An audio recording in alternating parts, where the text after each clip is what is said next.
زي تግራይ ሆራይዘን እዩ ክቡራትን ፍትዋትን ተኸታተልቲ ዜናታትና ነይ ሰዓት ዝብልናይ መሓደሽቲ ሙዕባላታትን ወናው ዜናታትን ቀሪብናልኩም ለናም ቀንዲ ነጥብታት ክንላልየኩም እናፈለማ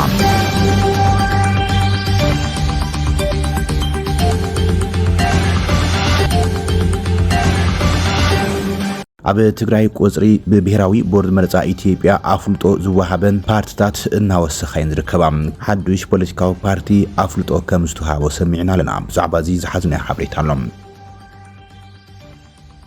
ቀንዲ መተሓላለፊት መስመር ዘይሕጋዊ ስደት ናብ ሃገራት ዓረብ ዝኾነት ክልል ዓፋር ልዕሊ 8000 ዘይሕጋውያን ስደተኛት ከም ዝኣሰረት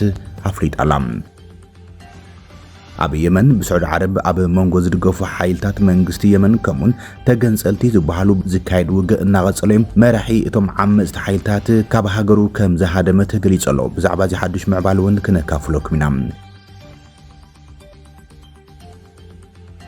አሜሪካ ሃገራት አፍሪካ ተወሳኺ ገንዘብ ቦንድ ከዳልያ ከም ዘለወን ዘመልክት ውሳነ ሕሊፋላ ብዛዕባ እዚ ሓዱሽ መስርሕ ቪዛ አሜሪካ ንተጓዓዝቲ ዜጋታት አፍሪካ ናብ አሜሪካ ዝምልከቱን ሒዝና ይልና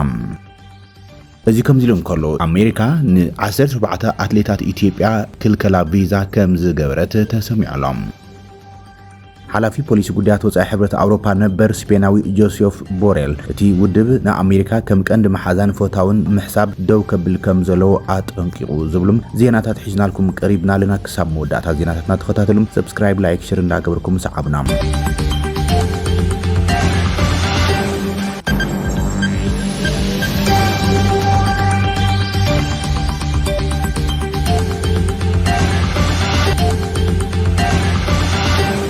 ኣብ ትግራይ ቁጽሪ ዝተመዝገባ ፓርቲታት እናወሰኸይ ዘሎም እዚ ድማ ኣብ ትግራይ ዝንቀሳቐስ ሓዱሽ ፖለቲካዊ ውዳብም ካብ ሃገራዊ ቦርድ መረጻ ኢትዮጵያ አፍልጦ ተዋሂቦሎም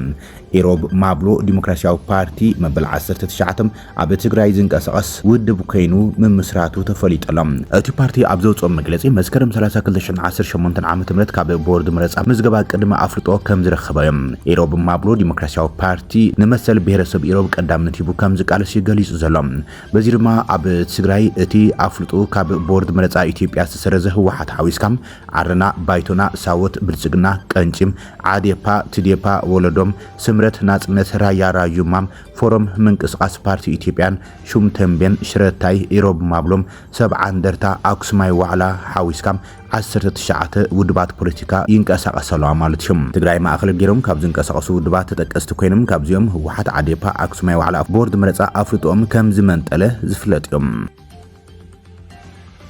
ፖሊስ ክልል ዓፋር ልዕሊ 8000 ዘይሕጋውያን ስደተኛት ከም ዝኣሰረ ኣፍሊጦሎም ኮሚሽን ፖሊስ ክልል ዓፋር ኣብ ዝሓለፉ 6 ኣዋርሕ ጥራሕ ዘይሕጋውያን ደላሉ ተታይሎም ብዝተፈላለዩ መስመራት ስደት ዝጓዓዙ ነበሮም ልዕሊ 7900 ዜጋት ኣብ ቀይዲ ከም ዘእተው ኣፍሊጦሎም ብመሰረት ኮሚሽነር ናይቲ ኮሚሽን ቢልኤ ኣሕመድ ኣብ ዝሃቦ መግለጺ ፖሊስ ክልል ብዘይካቲ ስሩዕ ናይ ጸጥታ ስሩሕም በዚ ሓይሊ ሰብ ብምዳብ ናቁጣታት መተሓላለፊ መስመራት ብቐጻሊ ይከታተል ከም ዘሎ ብመሰረት መብርሂቲ ኮሚሽነር እቶም ዝኣሰሩ ዜጋት ብናይ በዓሉ ወጻኢታት መጓዓዝያ ኮሚሽን ፖሊስ ክልል ዓፋርን ብዓጀባ አባላቱን ናብ መበቀል ከባቢኦም ከም ዝተመለሱም እዞም ዝተመለሱ ሰባት ናብ መበቀላዊ ከባቢኦም ከም ኮምቦልሻም አላማጣ መቀለ ከሚሴ አዳማን ከም ዝተመለሱ ይገልጾም ይኹን እምበር መበገሲ ገበናት ዘይሕጋዊ ምስጋር ደቂ ሰባት ካብ ክልል ዓፋር ወጻኢ ምዃኑ እቲ ኮሚሽነር አብሪሆም መብዛሕትኦም ተጓዓዝቲ ካብ ግርባብቲ ክልላት ማለት እውን ካብ ትግራይ አምሓራም ኦሮሚያን ከም ዝመጹም ዝገለጹ ኮይኖም እቶም ደላሎ ድማ ኣብዘን ከባቢታት ስለ ዝንቀሳቀሱ እቲ ገበን ካብ ስሩ ንምውጋድ ኣጸጋሙ ኮይኑ ሌሎም ለጸገም ንምፍታሕ ኣብ ቀረባዋን ምስ ክልል አምሓራ ሓበራዊ ስምምዕነት ተፈራሪሞም ናይ ሓባር ስራሕቲ ከም ዝተጀመረ የብሪሁ እቲ ኮሚሽን ተወሳኺ እቲ ኮሚሽነር ኣብ ዝተፈላለዩ ማሕበራዊ መራኸቢታት ኣብ ልዕሊ ፖሊስ ክልል ዓፋር ዝቐረቡ ናይ ሓሶት ዝበሎም ክስታት እውን ነጺጎም ክልል ዓፋር ይኹን ማሕበሩ ኣብዚ ገበናዊ ተግባራት ተሳትፎ ስለ ዘይብሎም ነቲ ክልል ከም መተሓላለፊ መንገዲ ብምጥቃም ምስ ደቡ ዘለዎ ቅርበት ኣብ ግምት ብምእታው ምስሊ ፖሊስ ንምጽላም ዝግበር ጻዕሪ ተቐባልነት የብሉን ኢሎም ኣብ መወዳእታ ፖሊስ ክልል ዓፋር ካብ ዝኾነ እዋን ንላዕሊ ቁጽሩ እናጣናኸረ ይኸይድ ከም ዘሎ ብምግላጽ ኣሃዱታት ፖሊስ ክልል ዓፋር ተቆጻጸርቲ ናውጣታት መፈተሽን መላእ ሕብረተሰብን ነዚ ሃገራዊ ጸገም ብሓባር ንምክልኻልን ንደላሎ ተሳትፍቲ ገበነኛትን ምክታል ከም ዘድሊ ጸዊዖም ኣብ ዝሓለፈ ሰሙን ብዘይ ሕጋውያን ደላሎ ተታይሎም ናብ ወጻኢ ሃገራት ክሰግሩ ዝተኣከቡ ዜጋት ጻዕነት ተጎታቲት መኪና ኣብ ኣዳባይ ከተማ ሰመራም ተገልቢጣ 22 ሰባት ክሞቱን ከሎም ካልኦት 65 ድማ ብከቢድ ይኹን ቀሊል ከም ዝቆሰሉ ዝፍለጥ እዮም ህድማ መራሒ ዓመፅቲ ሓይልታት ብስዑድ ዓረብ ዝምራሕ ልፍንቲ መራሒ ኤስቲሲ አልዙበይዲ ብሶማሊላንድ አቢሉ ናብ ኤሚሬትስ ዓረብ ከም ዝሃደመ ገሊጾም ኣብ የመን ብስዑድ ዓረብ ዝምራሕ ልፍንታዊ ሓይሊ መራሒ ናይቲ ምግንጻር ዝደሊም ደቡባዊ መሰጋገሪ ቤት ምኽሪ ወይ ድማ ኤስቲሲ ኣብ ሪያድ ክካይ ተሓሲቡ ዝነበረ ዝርብ ሰላም ድሕሪ ምዝንጋዕ ብሶማሊላንድ አቢሉ ናብ ሕብራት ኤሚሬትስ ዓረብ ከም ዝሃደመ ፍሊጦም እቲ ጥምረት ኣብ ዘርግሖ መግለጺ አይድሮስ አልዙበይዲ ትማል ረቡዒ ካብ የመን ዓደን አቢሉ ናብ ወደብ በርበራ ሶማሊላንድ ዝተበገሰት መርከብ ተሰቂሎም ኣብ ሞት ለይቲ ኣምሊጡ ክብልዩ ገሊጾም ብድሕሪዚ አልዙበይዲ ምስ መኮናት ኢማራት ዓረብ ኣብ ነፋሪት ተሰቂሎም ናብ ርእሰ ከተማ ሶማሊያ ሞቃዲሾ ከም ዝበረረን እታ ነፋሪት ኣብ ልዕሊ ወሽመጥ ኦማን ዝነበረ ናይ መለለይ ስርዓታት ኣጥፊኣም ድሕሪኡ ኣብ አቡዳቢ ኣብ ዝርከብ ወተሃደራዊ መዕርፎ ነፈርቲ አል ሪፍ ቅድሚ ምጽሓም ነቲ ራዳር ከም ዘጥፍአቶ እዩ እቲ መግለጽ ዘመልከት ካብ ኤስቲሲ ይኹን ካብ ኢማራት ዓረብ ኣብዚ ጉዳይ መሰረት ብምግባር ዝተዋሃቡ ርእይት የለን እሱ ግምትዚ እንተተረጋጊጾም ነቲ ብአቡዳቢ ዝድገፍ ኤስቲሲ ኣብ ወርሒ ታሕሳስ ኣብ ልዕሊ ብሪያድ ዝድገፍ ወተሃደራት መንግስቲ የመን መጥቃዕቲ ድሕሪ ምጅማሩ ናብ ኣዳባይ ዝወፀ ቅርሕንቲ ኣብ መንጎ ስዑድ ዓረብን ኤሚሬትስ ዓረብን ከዕምቆ ከም ዝኽልዮም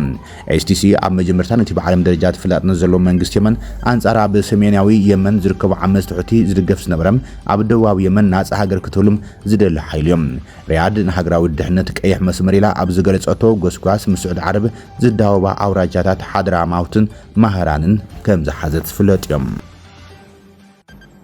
አሜሪካ ኣብ ልዕሊ ናብ ሃገራ ዝኣቱ ዜጋታት ኣፍሪቃ ተወሰኸ ክፍሊት ቪዛ ኣዳልያላ እቲ ኣብ ዝሓለፈ ዓመት ኣብ ወርሒ ሓምለ ተግባራዊ ዝኾነ ናይ ቦንድ ረዋሕን ዜጋታት ዝተወሰነ ሃገራት ቪዛ ኣሜሪካ ክሓቱ እንከሎም ክሳብ $15,000 ዝበፅሕ ቦንድ ክገዝኡ ዝጠልብ እዮም እቲ ኣብ መረባ ሓበሬታ ሚኒስትሪ ጉዳያት ወፃኢ ኣሜሪካ ዝተዘርግሐ ዝርዝር 38 ሃገራት ዘጠቃልሉ ኮይኖም ካብዚኣተን እተን 24 ኣፍሪቃውያን እየን ኣብዚ ሕዚ እዋን መንግስቲ ኣሜሪካ አልጀሪያ አንጎላ ባንግላዴሽ ቤኒን ብሩንዲ ኬፕ ቨርደም ኩባ ጅቡቲ ዶሚኒካን ሪፐብሊክ ፊጂ ጋቦን አይቮሪ ኮስት ኪርጊስታን ኔፓል ናይጄሪያ ሴኔጋል ታጃኪስታን ቶጎ ኡጋንዳም ቫኑዋትን ቬንዙዌላን ዚምባብዌን ወሲኾም በመሰረት እዚ ስርዓት ዜጋታት ናይተን ስሩዕ ናይ ቢ1ን ቢ2ን ናይ ስራሕ ናይ በጻሕቲ ቪዛ ዘመልክት ሃገራት ከከም ውሳነ ናይቲ ኣብ ጉዳይም ዝመርሕ ሓላፊ ቪዛም $5,000 $10,000 ወይ ድማ $15,000 ቦንድ ከቕርቡ ክግደድ እዮም እቲ ዝሓለፈ ዓመት ኣብ መወዳእታ ወርሒ ሓምለ ዝተኣወጀ ስርዓት ቪዛ ብቐንዱም ንቡታን ቦትስዋና ሪፐብሊክ ማእከላይ ኣፍሪካ ጋምቢያ ጊኒ ቢሳው ማላዊ ሞሪታንያ ናሚቢያ ሳኦቶምን ፕሪንሲፕን ታንዛኒያ ቱርክሜኒስታን ዛምቢያን ዝምልከት እዮም እቲ ኣብ እዋን ምሕታት ቪዛ ዝድለ ቦንድ ኣመልከቲ ቪዛ ከም ዝረኽቡ ውሕስነት ዝህብ ኣይኮነን እቲ ቪዛ እንተተኸልኪሉ ወይ እንተተዋሂቡ ድማ ካብ ኣሜሪካ ምስ ተበገሱ ዝምለሰሎም እዮም መንግስቲ ኣሜሪካ ናይ ቪዛ ጠለብ ኣብ ልዕሊ ዜጋት 38 ሃገራት ኣንቢርዎ ዘሎም ቪዝኦም ልዕሊ ዓቐን ዝጸንሑ ሰባት ንምቁጻር ዝዓለሙ ምዃኖም ሰበስልጣናት ዋይት ሃውስ ዝገልጹ እቲ ጠለብ ግን ኣብ ልዕሊ ናብ ኣሜሪካ ዝገሹ ሰባት ስድራ ቤቶም ስራሕን ካልእ ዕላማን ንምብጻሕ ዝገሹ ሰባት ገንዘባዊ ጾር ስለ ዘስዕበሎም ንመገሽኦም ስለ ዝዕንቅፍ ይንቀፍ እዩ ዘሎ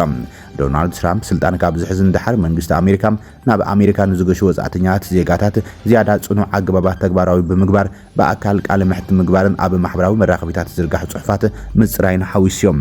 ካብተን ሕጂ ዜጋታት ናብ ኣሜሪካ ክገሹ ከመልክቱ ከለዉ $15,000 ተቐማጢ ገንዘብ ክኸፍሉ ዝግደዱ ሃገራት ዳርጋ ክልተ ሲሶም ሃገራት ኣፍሪቃን ኣሜሪካ ኣብ መወዳእታ ወርሒ ሕዳር ዝወፀ እገዳ መገሻም ሓይላዊ ሃገራት ኣፍሪቃ ዘጠቓልሉ ኮይኖም መንግስቲ ኣሜሪካ ሃገራዊ ድሕነታ ንምሕላው ኣብ ዝገብሮ ዘለ ጻዕሪ ኣብ ልዕሊ ቡርኪና ፋሶ ማሊ ኒጀርን እገዳ መገሻ ከም ዘንበረ ዝፍለጥ እዮም ይኹን እምበር ኣሜሪካ ኣብ ልዕሊ ዜጋትን ዝወሰደቶም እገዳ መገሻ ስዒቦም እተን ሰለስተ ሃገራት ምዕራብ ኣፍሪቃ ድማ ሕነ ብምፍዳይ ኣሜሪካውያን ዜጋታት ናብ ሃገረን ዝኣትውሉ ቪዛ እገዳ ከም ዝገብራ ዝፍለጥ እዮም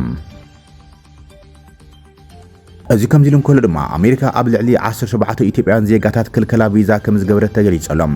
ኣሜሪካ ቅድሚ ሻምፒዮን ዓለም መቋራፂ ሃገር ወይ ድማ ክሮስ ካንትሪ ሻምፒዮን ውድድር ን17 ኢትዮጵያውያን ኣትሌታት ቪዛ ክልኪላ ኣብ አዲስ አበባ ዝርከብ ኤምባሲ ኣሜሪካ ብውሕዶም 17 ኢትዮጵያውያን ኣትሌታት ቪዛ ብምኽላእ ኢትዮጵያ ኣብ 2026 ኣብ ኣሜሪካ ኣብ ዝካየድ ውድድር ሻምፒዮን ዓለም ክሮስ ካንትሪ ሙሉእ ትሕቲ 20 ዓመት ጋንታት ክትቕርብ ከም ዘይትኽእል ጸብጻብ ሌትስራን.com ኣመልኪተሎም እዚ ቪዛ ምንጻግ ድማ ኢትዮጵያ ኣብ ሻምፒዮን ዓለም ክሮስ ካንትሪ ኣብ ውድድራት ጁኒየር ንነዊሕ እዋን ዝጸንሐ መስርዕ ሜዳልያት ኣብ መወዳእታም ከብጽሓ ማለት እዮም እቲ ሃገር ካብ 1982 ጀሚራ ኣብ ነፍሲ ወከፍ ሕታም ኣብ ውድድር ትሕቲ 20 ደቂ ተባዕትዮም ካብ 1990 ጀሚራ ድማ ኣብ ውድድር ትሕቲ 20 ደቂ ኣንስትዮን ሜዳልያ እናረኸበት እያ መጽያ ዋና ጸሓፊ ፌደሬሽን አትሌቲክስ ኢትዮጵያ ኣመንሲሳ ከበደም ንሌትስራን.com ኣብ ዝሃበቶ ሓበሬታ 6 ትሕቲ 20 ደቂ ተባዕትዮም 4 ትሕቲ 20 ደቂ ኣንስትዮን 4 ላዕለዎት ኣትሌት ኣትሌታትን ናይ ቪዛ ሕቶም ከም ዝተነጸገ ሓቢራ ከም ውጽኢት ድማ ኢትዮጵያ ሓደ ወዲ ተባዕታይ ትሕቲ 20 ኣትሌትን 3 ደቂ ኣንስትዮ ትሕቲ 20 ዝዕድሚኦም ኣትሌታትን ጥራይ ናብቲ ኣብ ታሃሊስ ፍሎሪዳ ዝካየድ ሻምፒዮን ክትሰድድ እያ ሓላፊ ፖሊስ ጉዳያት ወጻኢ ሕብረት ኣውሮፓ ነበር ጆሴፍ ቦሬል እቲ ውድብ ንኣሜሪካ ከም ቀንዲ መሓዛ ፍታውን ምሕሳብ ደው ከብል ኣተሓሳሲቦም ቦሬል ነዚ ዝገለጸ ምስ ስጳኛዊት ፈነወ አንቴና 3 ኣብ ዝገበረ ቃለ ምሕት ኮይኑ ኣብ መንጎ ዋሽንግተን ብራስለስን ብዛዕባ ዲጂታላዊ ፖሊስታትን ጉዳይ ግሪንላንድን ወጥሪ ኣብ ዝሒለሉ ዘለዋን እዮም ቦሬል ኣሜሪካ ንኣውሮፓ ድሕሪ ሕዚ ከምቲ ቀደም ዝነበራ መሻርክቲ ከም ዘይኮና ንኽንርዳም ካብ ፕሬዚደንት ዶናልድ ትራምፕ እንታይና ክንጽበ ንኽእል ብምባል ይሓተት እቲ ዲፕሎማት ወሲኾም ብዙሓት ክሳብ ሕዚ ንኣሜሪካ ከም ቀንዲ መሓዛ ገይሮም ይርእዋ እዚ ድማ ክትቕበሎ ኣጸጋሚ ዝኾነ መሪር ሓቂ እዩ ክብል ገሊጾም ቦሬል ነዚ ዝገለጸ ፕሬዚደንት ኣሜሪካ ዶናልድ ትራምፕ ኣሜሪካ ንደሴት ግሪንላንድ ብረብሓ ሃገራዊ ድሕነት መሊኣ ክትቆጻጸራ ከም ዘለዋ ከምኡውን ወተሃደራዊ ሓይሊ ኣማራጺ ክትጥቀም ከም ዝኽእል ድሕሪ ምግላጽ እዮም ቀዳማይ ሚኒስትር ዴንማርክ ሜት ፍሬድሪክሰን ኣሜሪካ ኣብ ልዕሊ ካልእ ኣባል ኔቶ ወተሃደራዊ መጥቃዕቲ ክትፍጽም እንተመሪጻ ኩሉ ነገር ደው ክብል እዮም ዝብል ጽኑዕ መጠንቀቕታ ሂባ ብኻልእ ሸነኽ ኣሜሪካ ዲጂታላዊ ሕግታት ኣውሮጳ ብምንዳፍ ናይ ኣሜሪካ ናይ ቴክኖሎጂ ኩባንያታት ጉድኣት ኣውሪዶም ብዝብል ኣብ ልዕሊ ኮሚሽነር ነበር ቴሪ ብሬቶን ዝርከቦም 5 ኣውሮፓውያን እውን እገዳ ቪዛ ኣንቢራ እያ ቦሬል ኣሜሪካ ኣብ ቬንዙዌላ ዘካየደቶ ወተሃደራዊ ምስታው ንኣውሮፓውያን ትምህርቲ ክኸውነሎም ኣብ ዓለም ክንነብር እንተደሊና ኣሜሪካዊ ዓርክና ክከላኸለልና ንጽበ ዘይኮነስ ንነብስና ክንከላኸል ክንኽእል ኣለና ክብል እዩ ገሊጾም